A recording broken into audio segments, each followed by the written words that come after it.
believe you me, if you think race, guns, abortion are the issues, you are sadly mistaken.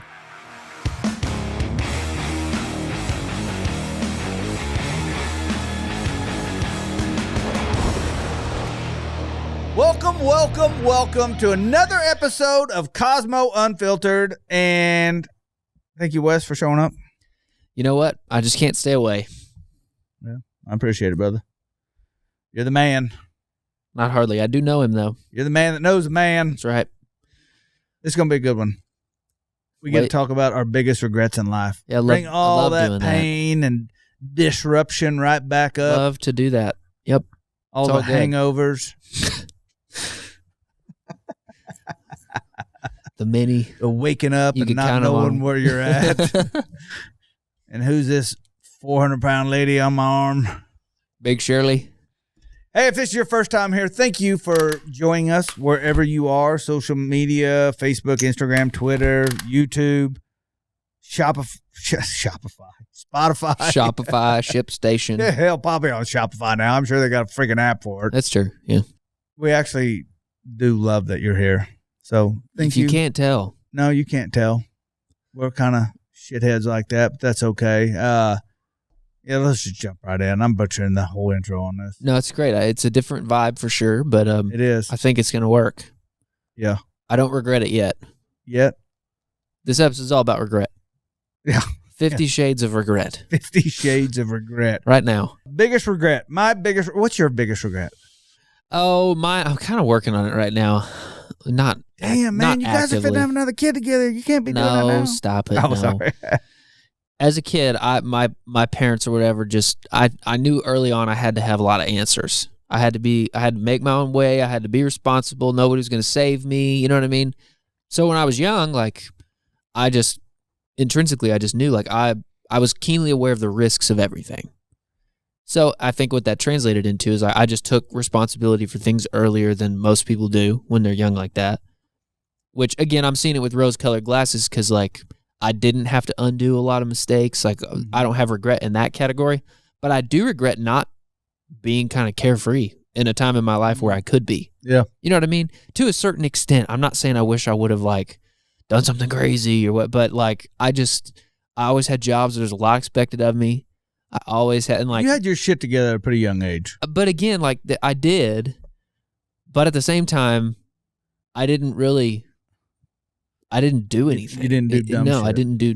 Believe you me. I don't feel like I missed out, but I'm just saying the times in your life when you can be carefree and there's enjoying that and snorting coke and banging sixes. Yeah, all of that. It's but you know what I'm saying though. When I think about my kid, I want him to feel, my kids, I want them to feel safe enough at home. Not that I'm going to come save them, but that when they're 13, they don't have to be making 19-year-old decisions. You know what I'm saying? I can be 13 right now and enjoy this moment in my life. Not that they're not going to be hearing it from me about getting ready for whatever's next, but at least they would have that. You know what I'm saying? They could have both things, have it both ways. Yeah. Do you think I'm being ridiculous about that? Yeah. Okay. Them kids. This should be about you, man. Yeah, well. Oh, man. Mine's the opposite. The exact opposite of yours. I wish that I had somebody that give a shit about me. Now, don't get me wrong. My parents, they like me, Mine did too. I was telling somebody the other day, I have never experienced love until I met my wife. I didn't know you could tell people you love them. She's a saint. That was never said when I was a kid. Never. Not that I ever remember. My grandmother, I'm sure my grandmother did. She was only around for till I was 10 or 13, 10 or 13. 13, I think. 13, 14, somewhere in there. But even then, she came from the, years from the Great Depression, Yeah, man. Shut your damn mouth or I'll hit you over the head with a shovel. She actually hit me over the head with a shovel one time. Did she? Full on shovel. Yeah. I was being a shithead. I deserved it. Just maybe not with a shovel. Not with a shovel. It's if you did that right now, you get put in jail. You'd be all over CNN. Get canceled. Yeah. MSNBC with that. Sorry. Fox would have a segment about how productive it can be to beat your kids with a shovel just to oppose the other networks. Fox would have something on there like, this kid f***ed up grandma's shovel. Kid, dense shovel, perfectly good shovel with head. Disrespectful little shit. I was being a shit, man. But I didn't I had no guidance in life. None. Yeah. None. I mean, none. We were running the streets at 5 years old. Yeah. Out till midnight, 1 o'clock. Old enough to be out of traffic or whatever. I say 5 years old. Probably wasn't 5. I was probably 6 or 7. Oh, at 5 years old, I could go anywhere I wanted to. That's crazy. Anywhere. My son will be 5 this year. I can't even imagine that. Imagine him right now on a bicycle coming home at 9 o'clock at night. He thinks he can go wherever he wants. Yeah. But No, we did. I had none. And I realized the other day, I can't remember where I was at. Oh, I know. I was going to tell you this.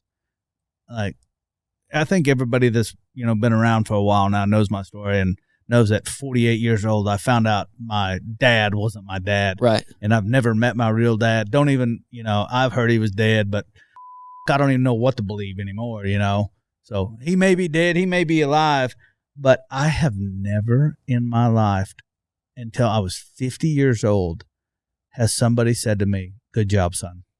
Dang. I went for a golf lesson, and the instructor, he's an older guy. I was doing what he said, and he said, damn, son, you're doing a good job, man. Good job, son. And I got in the truck, and I was like, after I was leaving, I was like, I've never had anybody tell me good job, son. Huh. Which tells me I've never really had a father. I had a dad, right. Which, my dad stepped up and he did the right thing, but, apparently he knew, so. Kept it from you? Yeah, but you just, probably thought he was doing what was best for you. I don't care what anybody says. If you say you love those kids like they're your own, but, I guess, and I guess it's possible, but in my head, I go, do you? Sure. And maybe I'm just speaking from, experience, what I know, but I'm like, do you? I don't think it's possible. I don't think it's possible to love somebody else's kid like you love your own kid in that scenario. Yeah. But I was like, holy shit, I've never in my life had somebody tell me, good job, son. And that me up, man. Yeah. I was like, what? I got cheated, Sure. So I'm not going to turn this into an EMDR therapy session. Tapping. Yeah. I was thinking about that. No one's ever told me good job, son. And that's probably why I try so hard to impress or, to win all the time because I seek that. I've never got it. But when that guy said it, literally, just stuck out. I haven't told anybody that. You're the first. Well, now we just told a bunch of people.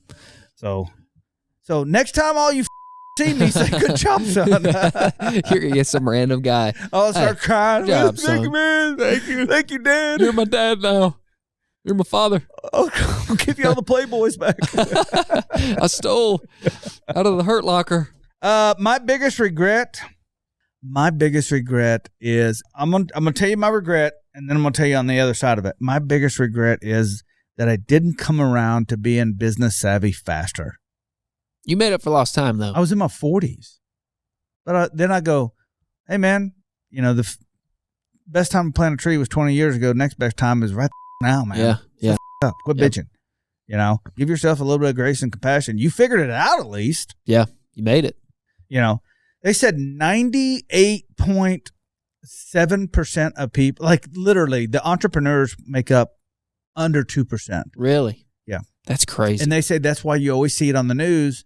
The news channels dogging businesses and business owners and entrepreneurs and people that make it in the life because they're selling garbage to the other 97% Right, majority. 98%. It's something.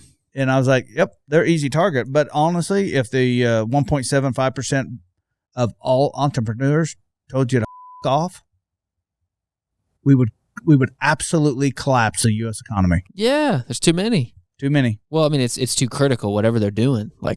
Yeah. I heard this the other day.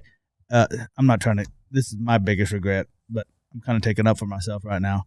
Anybody that thinks the government is the way out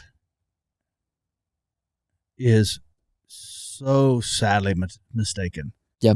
At the rate technology and information is being produced right now, the United States, all governments, the next world order won't be about governments at all, because governments move so slow. Yeah. Every 2 hours, think about this.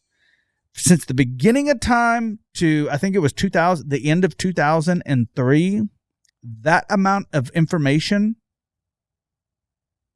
and technology is being recreated every 2 hours. Think about that. It's crazy. That's why you're seeing humans come unwound. Right. Do the shit. Because the amount of information that we can handle versus the amount of information that's being generated, it's not even, believe you me, if you think race, guns, abortion are the issues, you are sadly mistaken. Yeah, they talk about quantum computing. That's just the shiny shit to get your dumb ass to not pay attention to what is really going on. It's like it's the boogeyman. Yeah. They talk about... And I don't want to sound like the boogeyman, but, I mean, I'm telling you right now, gun issues, because even if you snapped your finger right now, you can't make that and go away. Wiped every gun out of the U.S., by the way, the U.S. population is the largest army in the world. Yeah. And there's more guns than humans. Can you imagine the coming out of the woods here? Oh, if somebody put a foot on here? They could never. No. But if you could snap your fingers and erase all of the weapons off the face of the earth, I want you to think about this. Technically, within 2 hours, they could all be recreated. Yeah, enough 3D printers. You know, there's 3D printing shit now? Oh, yeah. Weapons? Yeah.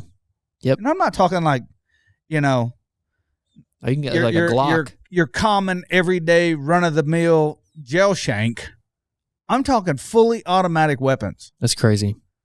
It's only a matter of time for the WMDs. I still don't believe that. You're not going to 3D print enriched uranium. Yeah.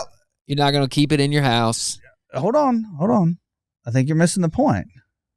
I mean, well, shit, let's just be honest. Like, we've seen people buy plutonium and shit before, you know, not to mention, you know, the countries that have it that aren't very friendly. Right.